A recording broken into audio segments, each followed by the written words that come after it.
नमस्कार दोस्तों, आप सभी लोगों का स्वागत है। दोस्तों, आज हम बात करेंगे सलमान खान के बारे में। बहुत सारे सवाल उठ रहे हैं, बहुत सारे लोग मुझसे पूछते हैं, काफ़ी सारे ट्रेड के लोग मुझसे पूछते हैं और वो सवाल पूछते हैं कि क्या is the magic over Salman Khan. Tiger जिंदा है के बाद में आपको सलमान की कोई भी फिल्म वो इम्पैक्ट नहीं क्रिएट कर पाई है। So is the magic actually waning और is Salman Khan stardom is over. आज हम अपने वीडियो में इसी पे बात करेंगे, इसी पे चर्चा करेंगे और मैं अपनी राय आपके सामने रखूंगा। So keep watching.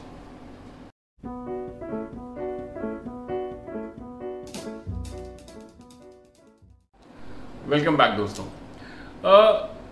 टाइगर जिंदा है के बाद सलमान की जो फिल्में आई हैं, जैसे रेस, उसके बाद में फिर आपको भारत, फिर दबंग 3 और अब राधे, फिल्मों के रिसेप्शन अच्छा नहीं मिला है, फिल्मों की तारीफ नहीं हुई है। They have barely passed muster. Box office का भी पकड़े तो रेस 3 ने लगभग 160 करोड़ के आसपास बिजनेस किया, भारत ने 200 करोड़ के आसपास बिजनेस किया, जो मेरे हिसाब से काफ़ी शानदार बिजनेस था। बट लोगों ने कहा कि भाई ये सलमान खान के स्टैंडर्ड के बिलो परफॉर्मेंस है। उसके बाद फिर आई दबंग, जिसने अंडर परफॉर्म किया, और अब राधे आई। तो मेरा मानना है कि अगर राधे नॉर्मल टाइम में रिलीज होती तो वो 100-125 करोड़, 150 करोड़ के रेंज में, 100-125 करोड़ के रेंज में जरूर रहती। तो दोस्तों, काफी लोग पूछते हैं, काफी लोग सवाल उठाते हैं कि 4 फिल्में आ चुकी हैं लाइन पे, कोई बड़ी फिल्म नहीं आई है, 300 करोड़ वाली फिल्म नहीं आई है, 250 करोड़ वाली फिल्म नहीं आई है, एक हिट नहीं आया है सलमान खान से। तो is Salman Khan magic over? Definitely not. Salman Khan is the biggest stars of this country. He still is the biggest, if not the biggest, he is one of the biggest stars we have in India. कितने actors की flop फिल्में 100 करोड़, 125 करोड़ करती है? 125 करोड़ अगर किसी actor की picture consistently करने लगे तो उनका करियर बन जाता है, उनको सुपरस्टार बोला जाता है। बट सलमान खान के लिए 125 करोड़ फ्लॉप बेंचमार्क है। So that's the first point I would like to make to you कि सलमान खान की फ्लॉप फिल्में 100-125 करोड़ का बिजनेस करती हैं। तो एक बहुत बड़ा ऑडियंस का वर्ग है जो कि सलमान कुछ भी बनाते हैं, अगर उनकी फिल्म बिलो पार भी आती है तो वो जाके देखती है। तो ये जो डेडिकेटेड फैन बेस है, जो कि उनकी हर एक फिल्म को देखने के लिए थिएटर में पहुंच जाता है, ये एक सुपरस्टार की मतलब निशानी होती है, एक सुपरस्टार का ये साइन होता है। तो ये पहली बात हुई। दूसरी बात जो हम करते हैं, जो ये 4 फिल्मों की बात हो रही है, जो कि हम रेस 3 की बात कर रहे हैं, फिर हम आपको भारत की बात कर रहे हैं, फिर हम दबंग की बात कर रहे हैं, राधे की बात कर रहे हैं। तो ये फिल्में जितनी हैं, ये सलमान की अपनी होम प्रोडक्शंस हैं, इन्होंने खुद इन फिल्मों को प्रोड्यूस किया है। And I think something is going wrong when Salman is producing his own films nowadays. कुछ प्रॉब्लम है where he is not able to match the quality that the people expect Salman to deliver. कहीं कुछ disconnect हो रहा है।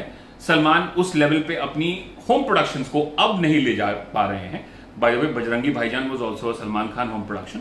तो उस level पे नहीं जा पा रही है फिल्में, वो क्वालिटी नहीं आ पा रही है, या फिर वो टेक्नीशियन सलमान के साथ नहीं है जो वो कर पा रहे। But the moment Salman works for a Y R F, but the moment Salman works for a Sajid Nadiadwala, magic starts happening.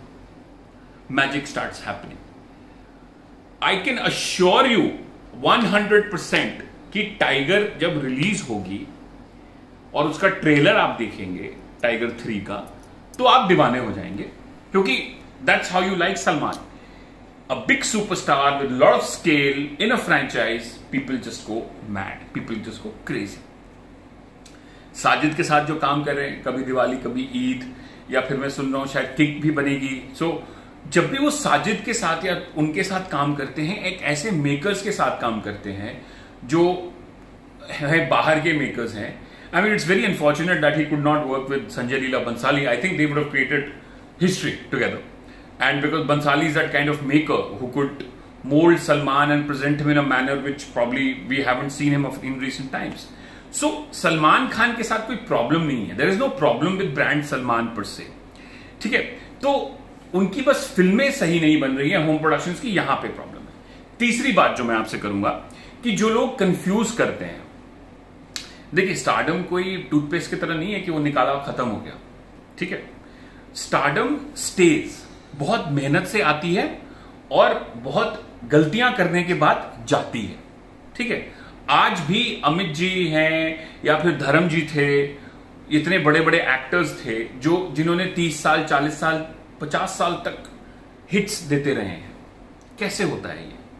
Because what happens is that stardom is about maintaining that image until unless an actor starts breaking that image, जो उसका consciously cultivated image है, अगर वो उसको break करता है और तब उसकी क्वालिटी ऑफ फिल्म सही नहीं आती है, तब उसकी जाके स्टारडम वेन करने लगती है। सो पॉइंट नंबर 1 कि जो आपकी इमेज है, जो आपने बिल्ड की है पिछले 5 साल 10 साल 15 साल में, उसको आप छोड़ के एक नए में जाते हैं और वहां पे आपकी क्वालिटी ऑफ फिल्म कमजोर आती है। सलमान ने बजरंगी भाईजान की, where he stepped out of his comfort zone and he made a film which did well.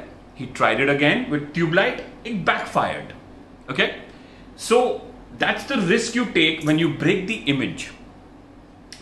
उसमें एक और एग्जाम्पल मैं आपको दूंगा, Imran Hashmi, when he broke his image, the films did not do well and it backfired on him. Okay? तो लेकिन सलमान ने जो ये 4 फिल्में जो की है, रेस हो, भारत हो, या दबंग हो या फिर राधे हो, he hasn't broken his image.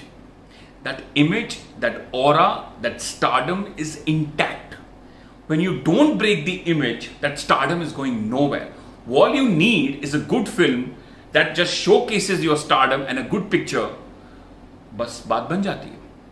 तो सलमान की जो आने वाली फिल्में हैं उनको अगर ढंग से शोकेस करेंगी तो बिल्कुल चलेंगे। देखिए पब्लिक जो है ना, वो अपने एक्टर्स के खिलाफ नहीं होती कि अरे सलमान ने राधे बनाया तो मैं टाइगर नहीं देखूंगा। पब्लिक एक्टर्स को पनिश नहीं करती है जैसे पॉलिटिशियंस को पनिश करती है।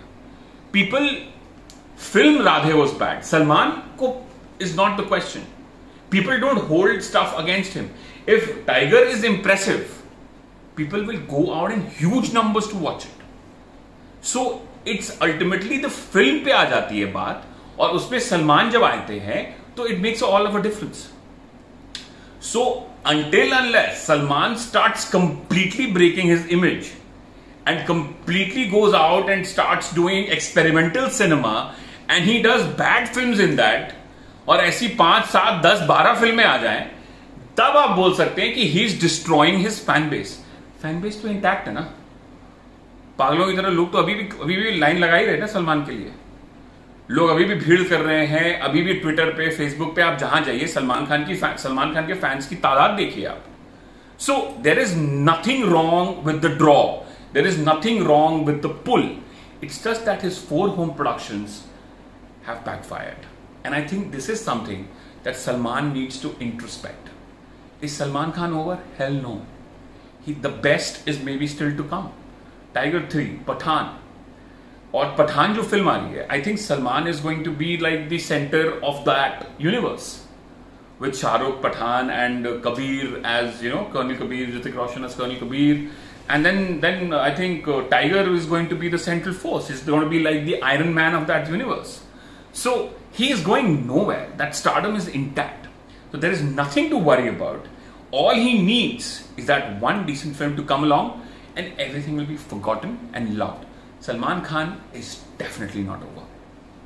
Thank you. I hope you liked the video. If you liked it, please subscribe to my channel, like the video, share it. Thank you.